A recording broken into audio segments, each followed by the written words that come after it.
আজ বানাচ্ছি আমি মাছের কালিয়া।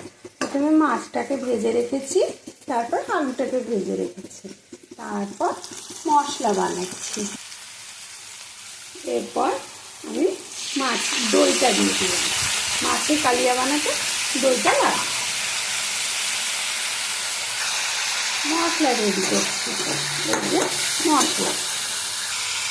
এরপর আলুটা দিলাম, তারপর আলু দিয়ে একটু নাড়াচাড়া করলাম। এরপরে আমি মাছটা দিয়ে দেবো, মাছটা দিয়ে একটু নাড়াচাড়া করলাম। জল দেবো না, জল দিলে টেস্ট নষ্ট হয়ে যাবে। এটাকে আমি আবার ঢাকা দেব। ধনে পাতা দিয়ে দিলাম গার্নিশের জন্য, আর টেস্ট বাড়াবার জন্য।